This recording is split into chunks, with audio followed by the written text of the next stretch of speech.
right, and welcome back. There's somebody asking here, just as Rono says, ask Crispus, hey, Kenya tutafika wapi? Tutafika 2030, tutafika kweli? I think that's just a concerned Kenyan. No, I think tutafika 2030, I mean, as a nation, you know, what will happen? Kenyans have a country they desire, yeah, and there's a country they go to elect people to lead, and then there's a reality that they sink into after an election. Kenyans elect people to bring development to them, but they don't match that expectation in terms of providing the resources. And when they are told to bring those resources, they complain. Yeah. And sometimes those resources are also channeled to the wrong people. You mentioned that an MCA salary is pegged on a degree or the qualifications they have.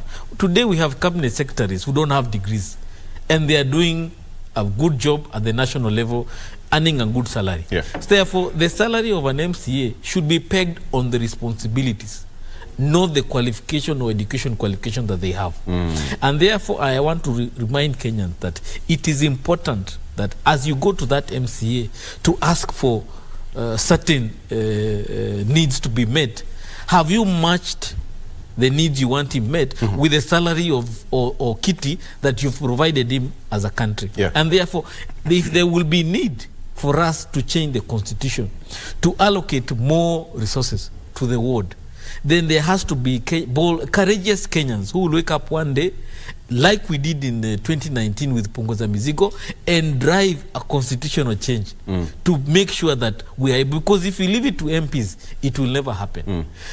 50% of MPs are able to be re-elected. 90% of MCs are never re-elected, because there is a mismatch between what Kenyans expect of them and the reality they are able to deliver as leaders. Yeah. In Kenya, if you are elected today, you are required to bring development, whether it is in the constitution or not. And therefore, if it is not in the constitution that you are supposed to bring development, then Kenyans should not expect. But because they have expected us to do that, can we match that expectation with some resources? Yeah. So that we can't be re-electing, churning out leaders, yet people are not able to deliver because the constitution or the resources are not provided to them. We need to have at least an MCA serving 2 terms to be able to start on what he promised and finish. Just as way a governor is able to be to perform 2 terms, a president and an MP. But we can't have MCAs being elected for 5 years and we are bringing new ones. That's not the way to govern this country. Continuity is very important. But gentlemen, I want to ask a question, and you'll also answer that, Crispus. You know, the issue of reality, achieving, much as MCAs may have a valid reason, for them to have a development kitty for their development. So where do we draw the line between politics, Daniel, politics, reality, and blackmail? That yes, we are MCAs, we need this money, but it's not going to get political, it's not going to be used as blackmail, but they need it to be achieved as a reality so that the common mwananchi can actually see that there is money for development in their respective wards and there is something being done with that money. Well, I think it's a very difficult balance and quite intriguing, because then engineers say that the probability of the realities between the National Assembly, members of National Assembly and members of the Senate, I mean members of the County Assembly, is quite varied in terms of their re-elections or not.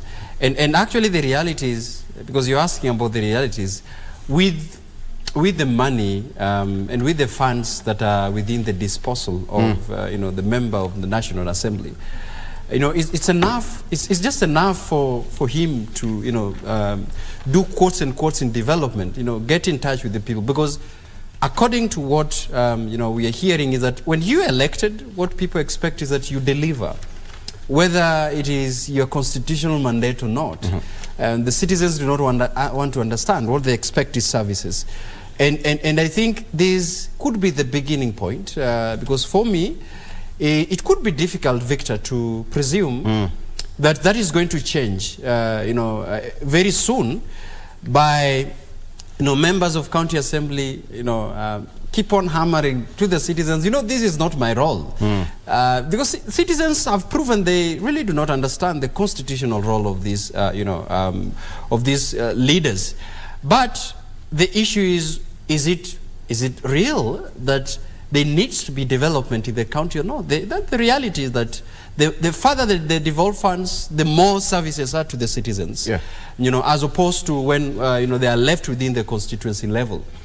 But the process, the reality, and the constitutional requirement would take an initiative. For example, then who would initiate that process? That is what we really need to ask. Is it members of county assembly through a lobby group that needs to begin a people-driven process, to change the constitution? Or is it, citizens of goodwill from any part of this country? Because that is also the constitutional provision, that if you have to initiate a constitutional amendment, anyone can do it. Remember why there was a quashing, the court quashing of the Building Bridges initiative was that the presumption that the head of state was the initiator of that process. And therefore, that is not constitutionally allowed. But if citizens from any quarters would be able to initiate that process, then the citizens are able to take it up. But even be it that is said and done, the reality is, as we speak right now, is that Kenyans, it will reach a point like the Punguza Mizigo and like the Building Bridges initiative, that they would look at who is the initiator of this particular bill, because then they would forget that this is meant to address the basic issues that are affecting you. But it reaches a level where now Kenyans will begin to ask now, is it Kenya Kwanza or is it, Azimio pushing for this particular bill? It becomes a process when, for example, you want to put it through the county assemblies and the 24, 25. You understand some quarters members of county assemblies would be skeptical because the bill is not originated from the so-called the political affiliations. And that is the danger. That is the political landmines that we have. And that is why Punguza Mizigo made the landmines, because then we were asking who is the initiator. That is where Building Bridges initiative was politicized, because who is the initiator? You're making Crispus feel so good, because Punguza Mizigo was there. But the sad reality was that when it was in the county assemblies, people were asking, it was shut down. But the thing that it can be revived right now, Crispus, because, I mean, the Punguza Mizigo, Dr. Akuro Court was part and parcel of that, that movement. Can it be revived? The very things the county assembly forum discussion happened last week is fighting for are the very things that we told the assembly we are going to deliver through Punguza Mizigo. So we can still revive this initiative without Dr. Ekuru and the others, but by an ordinary citizen coming and say, I want to take this bill, maybe remove some of the things, but these two issues that are helping me in terms of development, let me push with it. It's possible. It has to be a people-driven initiative. That's all. It's not Ruto, it's not Raila, it's not Dr. Ekuru, it's not me. It is just an ordinary citizen. But do you think the MCAs have that muscle power to initiate that procedure? Because it has to be people-driven agenda. If we take the momentum they have now that we are discussing these issues, and we are saying clearly the MCA is burdened, and the governors also need money. If we get a development kitty for the MCAs, it means we lessen the burden of the governor in terms of what expectations the MCA has on him or her. Meaning it's more money to the counties through a constitutional amendment. Okay. Which is fine. which is fine. Ideally, that is the best way to go. And that's what I'm saying is, if we are having over 1,400 members of county assembly that can unite and rally through a bill, okay? That numerical strength is enough, and it shows a political goodwill that the whole country, and through, because MCAs, if we have to look at the quality of representation, then we can validly say that members of county assembly over 1,000 can be justifiable to be representing a number of people, a number of Kenyans by that fact. And when that, you begin a process that is, regardless of any other political party, then I think the members of county assembly are able to rally the citizens towards a certain bill. But be cautious enough that it reaches a point when the big guys at the big political parties call the shots. Yes. Especially when certain political advantage needs to be attributed to a certain political factions. And this is the danger that and I agree that we could, perhaps it's the right time for citizens to begin to think, through the support of their members of county assembly at the basic unit, to begin to think if the national policies at the national level or at the county level or at the constituency level are really up on minority face. I think that perhaps the citizens would begin, not only on this, but also begins to debate, is the taxation working out for us? Is the representation at the constituency, at the national, working out for us? Is it really catching up with the needs that we face? And if that is so, that is why I think it is important. If the members of county assembly are able enough to just leave their political faction aside and have a national people-driven process towards a constitutional amendment that really talks about the basic needs of the citizens, the commodities, and the realities of the citizens, that I think perhaps the citizens would begin to really see the sense of having these debates and these bills pass through the county assemblies, including the amendments of the bill. But my fear is, the ultimate where it lands. Because at the end, it lands in the National Assembly. That is the question. For amendment. Or, if it doesn't, then it lands to the people through a referendum that is spearheaded by the political party leaders. And I think this is where the catch-22 is, that we really need to think as a citizens, if even, for example, we are ready to have a people bipartisan, pro-driven process that is devoid for political parties. Perfect. And that's why I ask a question. We have that aspect of political. It's getting political because we have got some political big shots who will call the shots literally. When it lands to Parliament, MPs will have to tick some boxes and say this and that. But when it's people-driven, again, a referendum have to be called. But then that raises the question of the funds. I mean, a referendum is quite expensive. MCS, do they speak in one voice? They had their conference just the other day.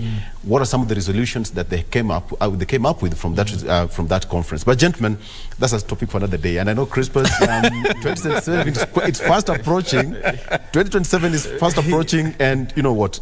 We even forgot to do Daily Nation. No problem. I'm reminded. We are carried away.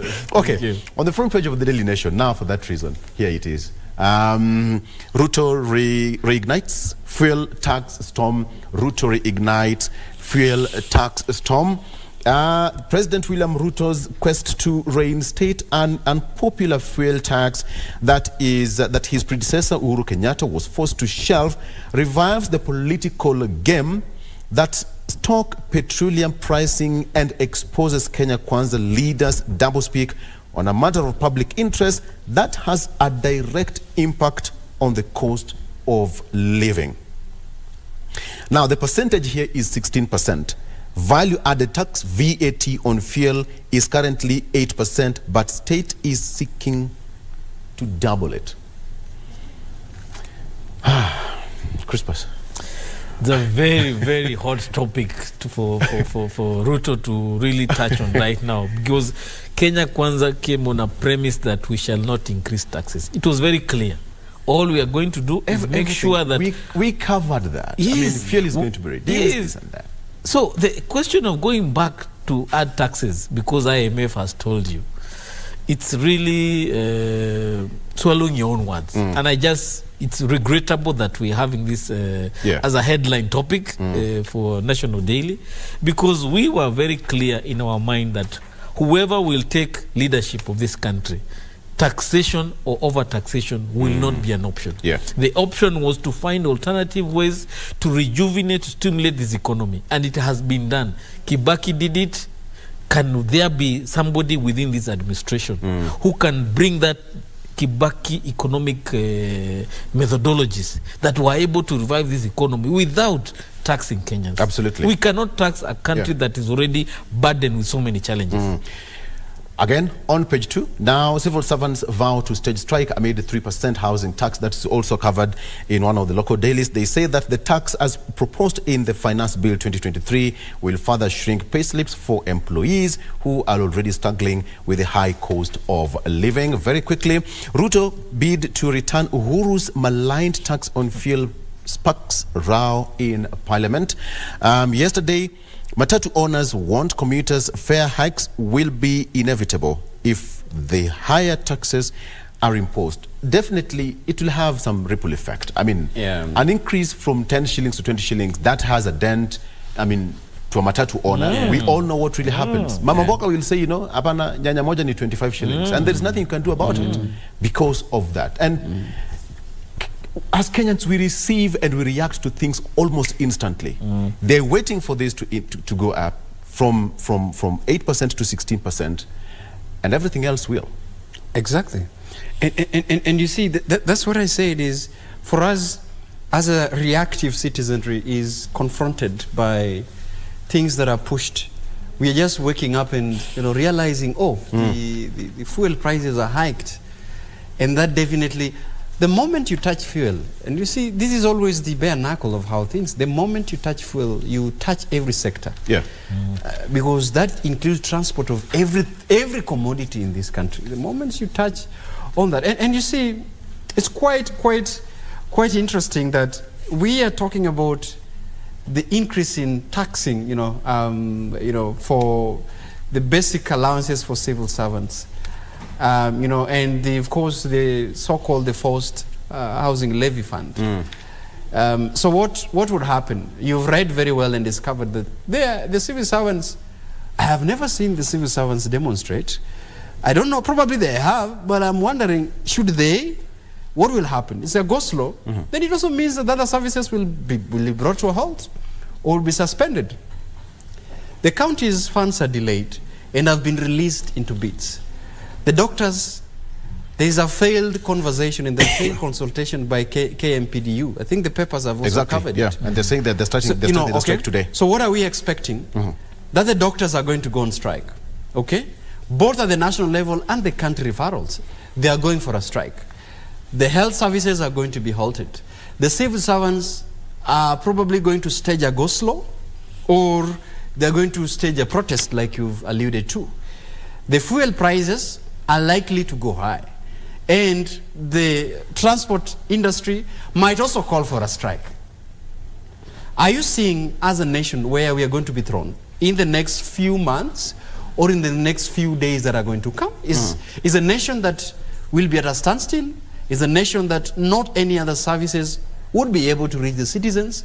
And then what probably, coupled with the threat for Mandamano, you know, Tuesday and Thursday, just paint a picture of what Kenya will be in the next, you know, months that we are talking about. It's a country that will not be functional, and this will, you know, expose the soft underbelly of this government. And what engineers said, that then we begin to think the effects of what we voted for as a country, and it will be very sad realities that few months down the line, it was reported and is in the public that the current government probably have tripled the borrowing with a few months from what the current regime did. And you see, we are in a sad situation where our economy is driven by two things that is headed to a failure. Any failed state, the economy is driven by borrowing from the multilateral or external donors, or overtaxing. So we have no any other economic genius, you know, even as we thought that David D would be an economic genius.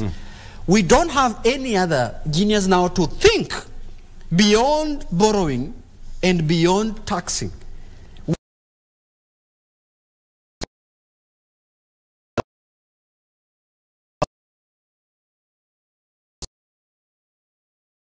Onto, I mean, already porous pockets of Mwananchi taxpayer.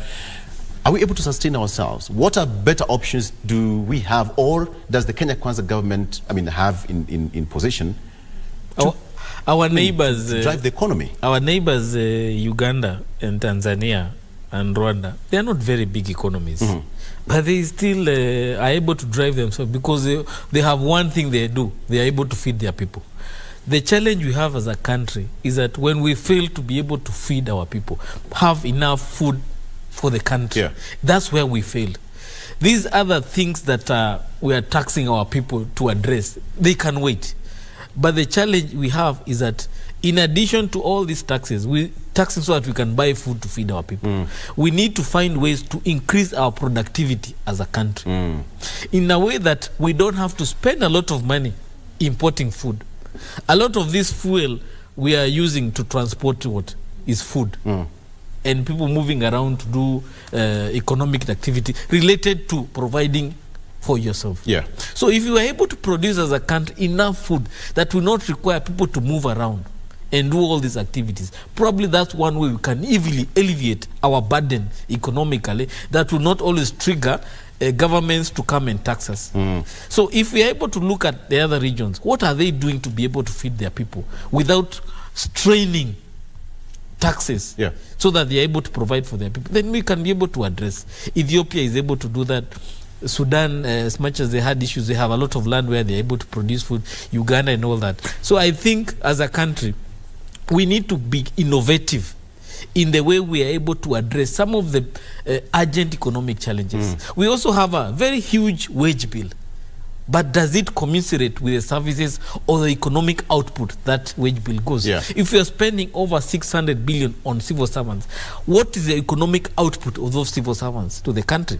Are they able to, are they a burden to us, or are they able to generate in terms of the growth we require as a country? Then we have an informal sector that is not taxed. How best way can we use these civil servants to tax this informal sector so that we can also grow the economy?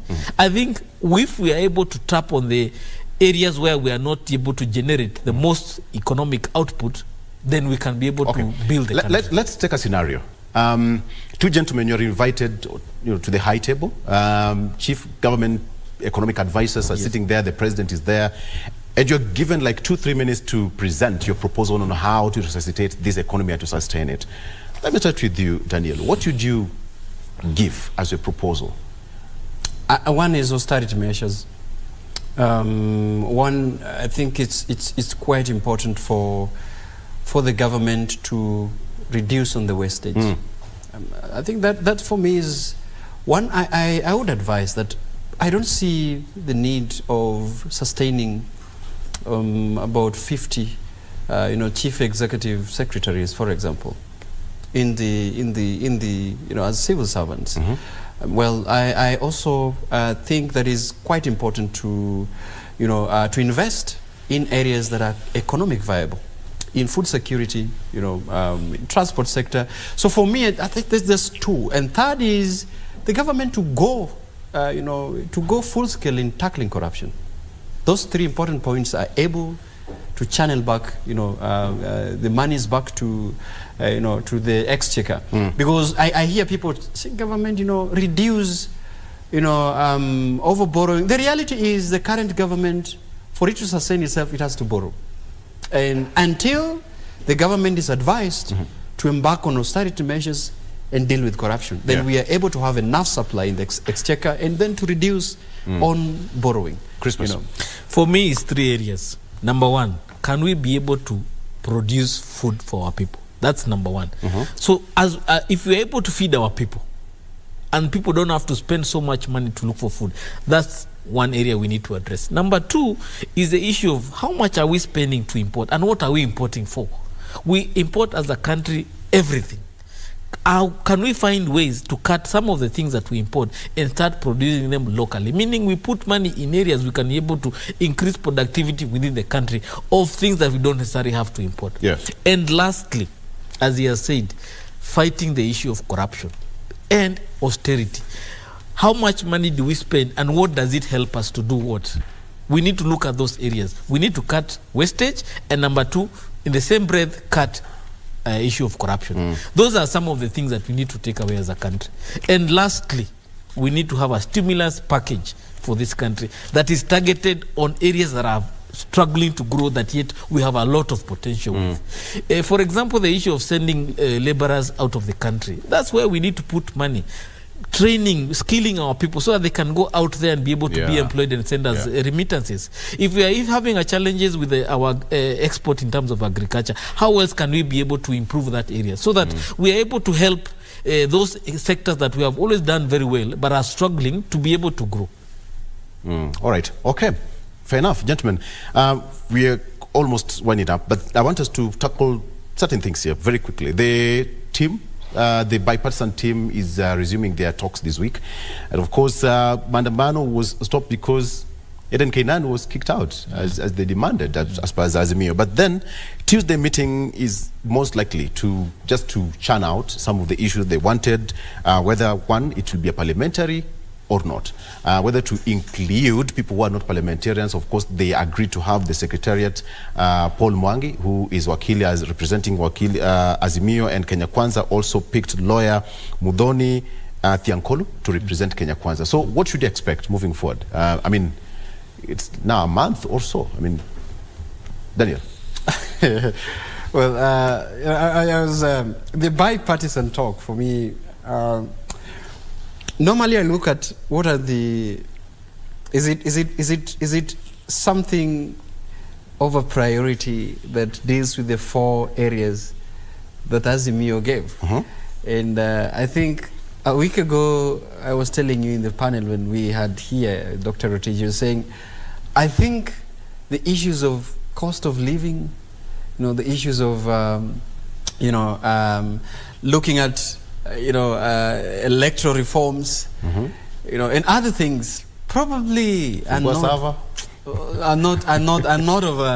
of a priority, because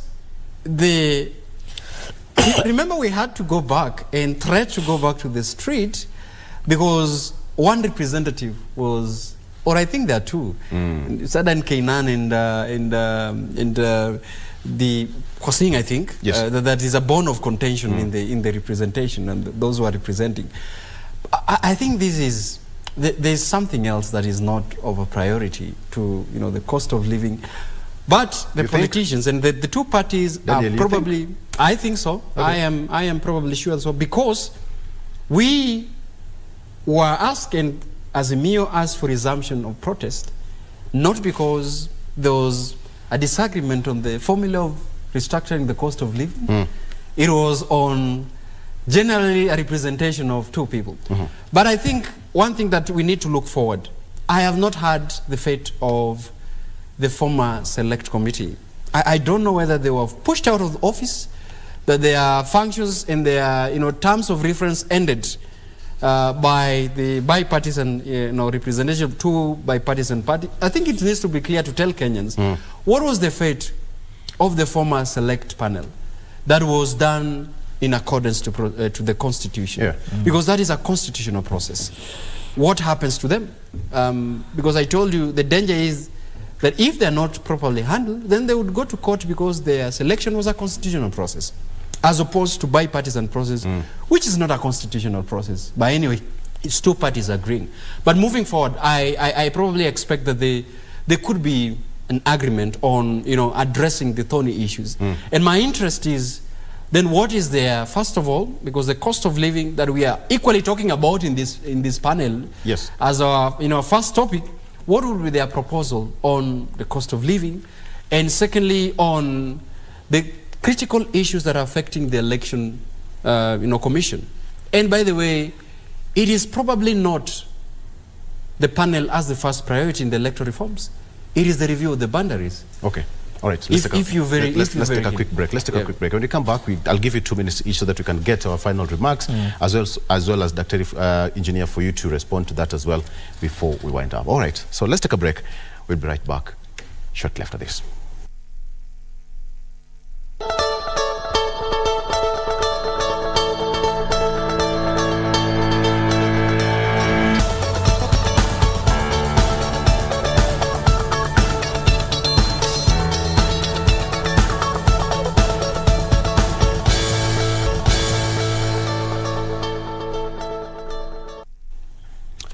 All right, welcome back and thank you for staying with us. Coming to the final end of our discussion here.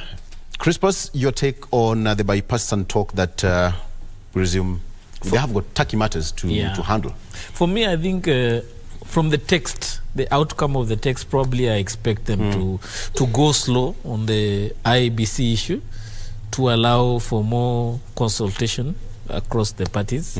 On the issue of the server, I don't think the server will be open. That one is a gone issue. Yeah. On the issue of economic challenges the country is going through, in text probably they'll say we have agreed to find ways of addressing the economic issues.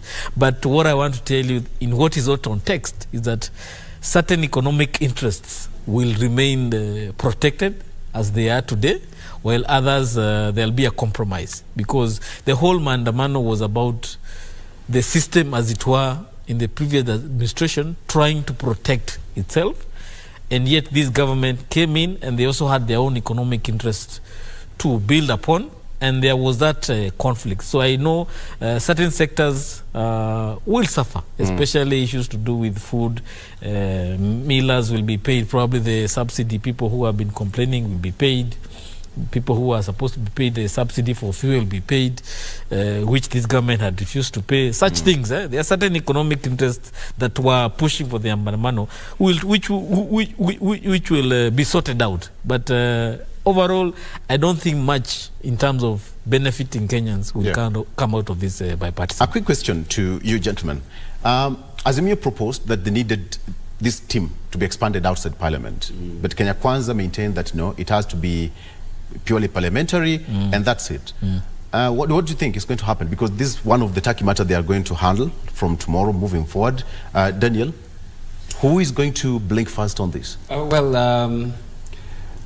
I think the proposals to handle it, to handle it out of the parliament, it's and you see it already started meeting some hurdles. The moment Azimio had proposed for that mechanism.